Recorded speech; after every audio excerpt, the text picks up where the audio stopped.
Hello friends, आज मैं काफ़ी इम्पोर्टेंट टॉपिक पे बात करना चाहता हूँ, जो है कि चेहरे के ऊपर या बॉडी के किसी भी पार्ट में अनवांटेड हेयर ग्रोथ, ये लड़कियों में काफ़ी ज़्यादा प्रॉब्लम वाली बात है और लोग समझ नहीं पाते कि ये अनवांटेड हेयर ग्रोथ हो क्यों रही है।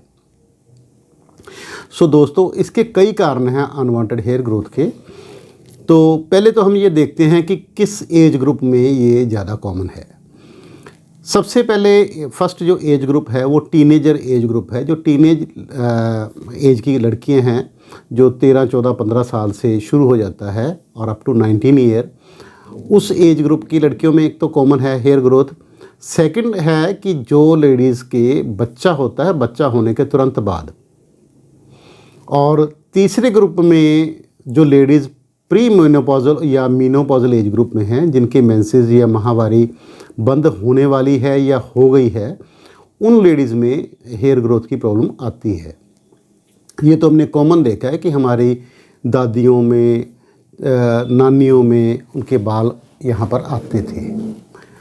So it is very common earlier, कि ये बहुत कॉमन था पुराने ज़माने में कि ओल्ड एज में उनकी मूछें या थोड़ी थोड़ी दाढ़ी आ जाती थी ओल्ड एज लेडीज़ में। तब ये प्रॉब्लम लड़कियों में, टीनेजर लड़कियों में या प्रसव के दौरान या प्रसव के बाद लेडीज़ के मेंस बच्चा होने के बाद ये हेयर ग्रोथ की प्रॉब्लम पहले नहीं आती थी। अब ये काफ़ी देखने में आया है कि जवान लड़कियां, जो यंग लड़कियां हैं, उनके भी बाल आ रहे हैं, और मेंसेस जिनकी प्रेगनेंसी हो चुकी है या हो रही है उनके भी बाल आ रहे हैं। तो उसमें काफ़ी हद तक हमारा खान पान जिम्मेवार है, क्योंकि हमारे, आप जानते ही हैं कि हमारे सारे फूड साइकिल में यूरिया डालने का बहुत चलन हो गया है। ये केमिकल जो फर्टिलाइज़र्स हैं, उसके ऊपर केमिकल पेस्टिसाइड्स हैं, या हमारी बॉडी में प्लास्टिक है। आप जान के आप हैरान होंगे कि हम हर महीने एक प्लास्टिक कार्ड जितना प्लास्टिक खा जाते हैं, चाहे वो ब्रश करने के दौरान हो, चाहे वो प्लास्टिक के कप वगैरह या प्लेट में खाने वाली चीज़ हो, या पैकिंग वाला मटेरियल, पानी की बोतल हो, या इस टाइप से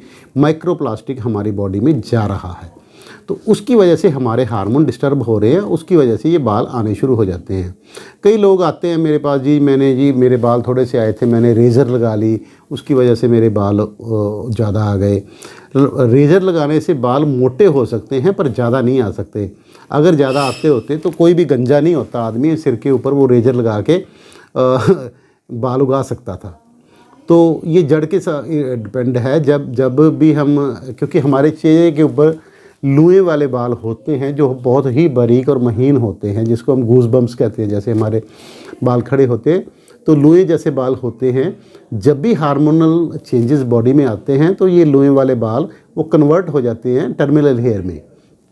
टर्मिनल हेयर वो होते हैं जो ब्लैक कलर के हैं और जल्दी जल्दी ग्रो करते हैं, और ये हार्मोन सेंसिटिव एरिया है। ये वाला एरिया खास करके लोअर फेस, ये हार्मोन सेंसिटिव एरिया है। तो लेडीज़ में ये हार्मोन सेंसिटिव एरिया में सबसे पहले ये अपीयर होते हैं। उसके बाद ये निप्पल के ऊपर आ जाते हैं, पेट के ऊपर आ जाते हैं, हाथ पैर के ऊपर आ जाते हैं। तो ये बार उसके बाद ये आने शुरू हो जाते हैं। सबसे पहले ये चेहरे के ऊपर ही आते हैं। तो अब नेक्स्ट क्वेश्चन उनका होता है कि इसको हम रिमूव कैसे करें। तो दोस्तों, रिमूव करने के इसके दो तरह के उपाय हैं। एक तो टेम्परेरी मेथड है, जिसको हम टेम्परेरी हम इनको रिमूव कर सकते हैं। दूसरा है परमानेंट मेथड।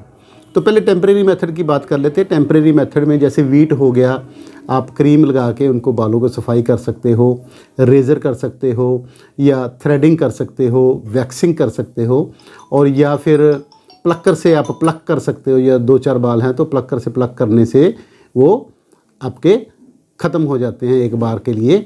बट वो टेम्परेरी मेथड होता है, कोई 5-10 दिन के बाद फिर वो उनकी ग्रोथ शुरू हो जाती है, क्योंकि उनकी जड़ जो है, बाल का फॉलिकल है, हेयर फॉलिकल है, वो इंटैक्ट रहता है। दूसरा आता है परमानेंट मेथड। परमानेंट मेथड में हम हेयर फॉलिकल को ही डिस्ट्रॉय कर देते हैं। जब हेयर का फॉलिकल ख़त्म हो गया या जड़ ख़त्म हो गई बाल की, तो वो बाल ख़त्म हो जाता है, बाल दोबारा ग्रो नहीं करता। तो परमानेंट मेथड में हमारे पास इलेक्ट्रोलाइसिस है, जिसमें हर बाल के जड़ में एक करंट प्रवाहित किया जाता है, उससे वो बाल की जड़ जल जाती है और दोबारा वो ग्रो नहीं करती। दूसरा मेथड है IPL लेज़र है, ND-YAG लेज़र है, डायोड लेज़र है, आजकल ट्रिपल वेवलेंथ डायोड लेज़र आ गई है जो सबसे लेटेस्ट चल रही है, गोल्ड स्टैंडर्ड है। तो इन सब में सबसे ज़्यादा कम परेशानी आती है और सबसे अच्छा रिज़ल्ट आता है। सो डायोड लेज़र में हम आजकल जो गोल्ड स्टैंडर्ड है ट्रिपल वेवलेंथ डायोड लेज़र है वो सबसे अच्छे बाल रिमूव करती है और इनका रिज़ल्ट काफ़ी अच्छा आता है। बट ये एक बार में हम रिमूव नहीं कर पाते, इसके लिए हमें 8 से 10 सेटिंग्स लेनी पड़ जाती हैं। वो डिपेंड करता है आपकी हेयर ग्रोथ के ऊपर। किसी के 5-6 सेटिंग के बाद रिजल्ट आ जाता है, किसी के 10 सेटिंग लग जाती हैं। तो ये बॉडी टू बॉडी थोड़ा सा डिपेंड करता है। और नीचे से आपकी बॉडी में जो हार्मोन की सपोर्ट है, उनको जो गलत हार्मोन है, मेल हार्मोन है, उनकी अगर सपोर्ट आपकी बॉडी में ज़्यादा है तो आपकी डेफिनेटली सेटिंग ज़्यादा लगेंगी। और उसके लिए हम मेडिकेशन भी ले सकते हैं उन हार्मोन को सेट करने के लिए। तो नेक्स्ट क्वेश्चन लोगों का ये होता है कि सर लेज़र कराने से कहीं कैंसर वगैरह तो नहीं हो जाता या कोई साइड इफ़ेक्ट तो नहीं होता? दोस्तों, इसमें कोई कैंसर वाली कोई बात नहीं है। कोई भी मेडिकल लिटरेचर, मेरे पास इतनी बुक्स पढ़ी हैं और इतनी बुक्स पढ़ी हैं, हमने सारे बुक्स का अध्ययन किया है और सारे मेडिकल जर्नल में डेली अपडेट करता हूँ। जो भी नई रिसर्च आती है वो हम पढ़ते रहते हैं। जैसे कि अब ट्रिपल वेवलेंथ वाली डायोड लेज़र आई है, हमने इनकॉर्पोरेट कर ली है हमारी क्लिनिक प्रैक्टिस में। हमारे पास पुरानी सिंगल वेवलेंथ वाली डायोड लेज़र भी है और ट्रिपल वेवलेंथ वाली भी डायोड लेज़र है। तो हम जो लेटेस्ट टेक्नोलॉजी होती है वही यूज़ करते हैं। और लेटेस्ट जितने भी मेडिकल जर्नल में किसी में कोई कैंसर होने की कोई आशंका तक नहीं जाहिर की गई है। सेकंड है कि कोई साइड इफ़ेक्ट तो नहीं है, कोई मेजर साइड इफ़ेक्ट तो इसका कोई नहीं है। ज़रा बहुत कई बार लोकल कहीं जिनके बाल ज़्यादा होते हैं तो कईयों के थोड़ा सा बर्न होकर छाला बनने की समस्या हो जाती है। वो भी लाख में एक आधा लोग के होती है। वो 2-4 दिन की प्रॉब्लम होती है, वो भी सॉल्व हो जाती है दवाई होने से। तो उसका कोई निशान भी नहीं पड़ता स्किन के ऊपर परमानेंटली। एज सच कोई मेजर साइड इफ़ेक्ट नहीं है। बट आप ये मान के चलिए कि आप 5-7-10 बार जो अगर जितनी बार भी आपको ये लेज़र करवानी पड़ेगी, उसके बाद आपकी सारी उम्र की छुट्टी हो जाएगी। ये नहीं है कि आपने किसी फंक्शन में जाना तो उससे पहले आप ब्यूटी पार्लर वाली को ढूंढते फिरें या वैक्स करवाने के लिए किसी को ढूंढते फिरें या खुद रेज़र लेके शेव करें। वो वाली समस्या ख़त्म हो जाती है। मुँह छुपा के जाने की ज़रूरत नहीं पड़ती। कोई सोशल एम्बैरसमेंट नहीं होती। आप कहीं गए हैं तो आपके बाल झांक रहे हैं तो लोग पूछते हैं ये क्या हो गया, ये क्या हो गया। तो ऐसी प्रॉब्लम नहीं आती है। हो सकता है आपको 2-4 साल के बाद कोई 2-4 न्यू हेयर ग्रोथ आ जाए तो वो आपको मेंटेनेंस सिटिंग लेनी पड़ सकती है। इसके अलावा आपको और कोई प्रॉब्लम नहीं आती है। ये मेथड आता है परमानेंट। परमानेंट का मतलब है परमानेंटली आपकी समस्या हल हो गई है।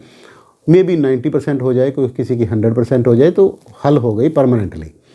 सो इसमें खर्चा, उसके बाद नेक्स्ट क्वेश्चन है खर्चा कितना आता है। जैसे कि आजकल हमारे यहाँ पर वैलेंटाइन डे वीक चल रहा था, तो वैलेंटाइन की ऑफ़र चल रही है। तो 1000 रुपये से आपके हेयर रिमूवल की ये खर्चा स्टार्ट हो जाता है। बाकी डिपेंड करता है कितनी बॉडी है, कितना एरिया और कितना है। ज़्यादा महंगा नहीं पड़ता। आपके जो टेम्परेरी मेथड है, जो वैक्सिंग करवाते हैं, थ्रेडिंग करवाते हैं या प्लकर, उससे तो बहुत सस्ता पड़ता है। अगर आप लॉन्ग टर्म में कैलकुलेट करके देखो तो उससे बहुत सस्ता पड़ता है। अगर 10 साल की भी आप कॉस्ट उसकी लगा लो टेम्परेरी की और इसकी, तो ये तो बहुत निगलिजिबल पीनट अमाउंट आएगी आपको। सो बहुत से लोग करवा रहे हैं, बहुत से फुल बॉडी हेयर रिमूवल करवा रहे हैं। तो आप अगर इसको करवाना चाहें तो बड़े एक्सपर्ट हैंड्स में करवा सकते हैं। मेरे वाइफ ये लेडीज़ का करते हैं। वो शी इज़ MSc कॉस्मेटोलॉजी और हमारा ट्रेंड और क्वालिफाइड स्टाफ है। और हमारा पूरा ध्यान रखा जाता है प्राइवेसी का भी और क्लीनलीनेस का भी और रिज़ल्ट का भी। तो 3-4 चीज़ें हैं। और रेट आपको सबसे सस्ता हमारे पास मिलेगा। टेक्नोलॉजी दी बेस्ट मिलेगी आपको, क्योंकि हमारे पास टेक्नोलॉजी अच्छी है तो उतनी आपको सिटिंग्स कम लेनी पड़ेंगी, तो वो उसका खर्चा वो भी बचता है आपका। तो आप हमारे पास आ सकते हैं। हमारा पता है डॉक्टर श्याम सुंदर गोयल, कायाकल्प laser clinic, Bombay CT scan, Bathinda road, Shri Muktsar साहब, पंजाब। हमारा कॉन्टैक्ट नंबर है 9256693566। धन्यवाद।